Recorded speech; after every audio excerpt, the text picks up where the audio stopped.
चलो इसमें दिखाना है इस क्वेश्चन में कि कोई भी धनात्मक विषम पूर्णांक कोई भी धनात्मक विषम पूर्णांक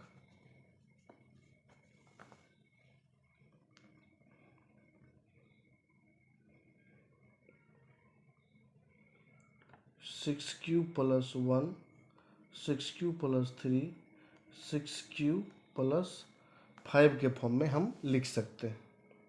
ठीक, तो इसके लिए क्या करेंगे, यूक्लिड डिवीजन थ्योरम से हमको प्रूफ करना है। तो मान लेंगे कि माना कि कोई धनात्मक पूर्णांक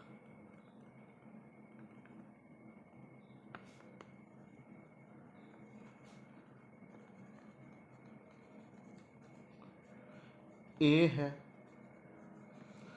ए हम मान लिए कोई धनात्मक पूर्णांक है। धनात्मक पूर्णांक कोई ए हो सकता है। यूक्लिड डिवीजन एल्गोरिथम के लिए 2 नंबर चाहिए, और तो दूसरा नंबर कहाँ से लाएं? तो दूसरा ए और बी दिया रहता है यूक्लिड डिवीजन एल्गोरिथम में, और फिर हम क्यू और आर अपने मन से डिसाइड करते हैं। तो ए मान लिए कोई धनात्मक पूर्णांक है और बी इक्वल टू 6 मान लिए। ये बी इक्वल टू 6 क्यों माने? क्योंकि हमको लाना है 6q plus 1, 6q plus 3, 6q plus 5 के टर्म में, इसलिए b का वैल्यू मान लिए हैं 6। अगर यहाँ पे 2 रहता, 2a प्लस 1, 2q प्लस 3 तो हो नहीं सकता था, लेकिन अगर 2 रहता हर जगह तो b इक्वल टू 2 मान लेते। तो माना कि कोई धनात्मक पूर्णांक a है और b इक्वल टू 6 है। तो इस a b को हम लिख सकते हैं a equal to 6q plus r. यही होता है यूक्लिड डिवीजन एल्गोरिथम, जहाँ आर क्या होना चाहिए? आर का वैल्यू होना चाहिए 0 से बड़ा या बराबर और 6 से छोटा। ठीक है, तो यहाँ से हमारा आंसर स्टार्ट है कि मान लिया कि कोई धनात्मक पूर्णांक a है और b इक्वल टू 6 है। तो a को हम लिख सकते हैं सिक्स क्यू प्लस आर के फॉर्म में, जहाँ r 0 से बड़ा या बराबर और 6 से छोटा हो। अब इस a का वैल्यू अलग अलग r के लिए अलग अलग आएगा। हो सकता है r का वैल्यू हम एक बार 0 ले लें, फिर r का वैल्यू हम 1 ले लें, फिर हम r का वैल्यू 2 ले लें, फिर हम r का वैल्यू 3 ले लें, फिर r का वैल्यू 4 ले लें, फिर r का वैल्यू 5 ले लें। तो इस सारे केस के लिए अलग अलग a का वैल्यू आएगा। जब r 0 हो तो a इक्वल टू आ जाएगा, इसमें r 0 पुट करेंगे तो 6q आ जाएगा, 6q आ जाएगा। ठीक है, तो इस a को हम लिख सकते हैं 2 इंटू 3q। क्यों 2 लिए हैं? 2 क्यों कॉमन लिए हैं ये हम बता रहे हैं।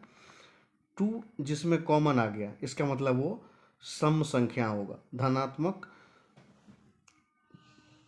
विषम संख्या नहीं, धनात्मक सम पूर्णांक होगा। जिसमें 2 कॉमन आ गया वो धनात्मक सम पूर्णांक होगा।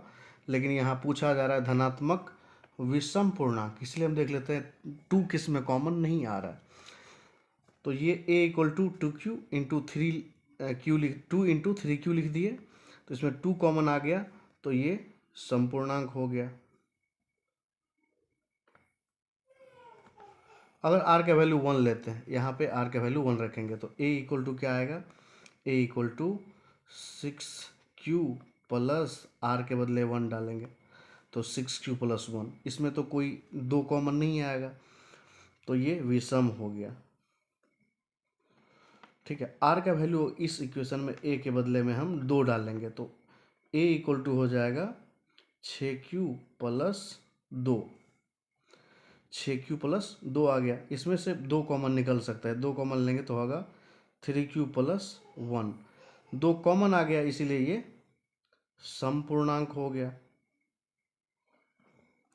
अब r का वैल्यू 3 डालेंगे तो a का वैल्यू मिलेगा 6q प्लस 3, 6q प्लस 3।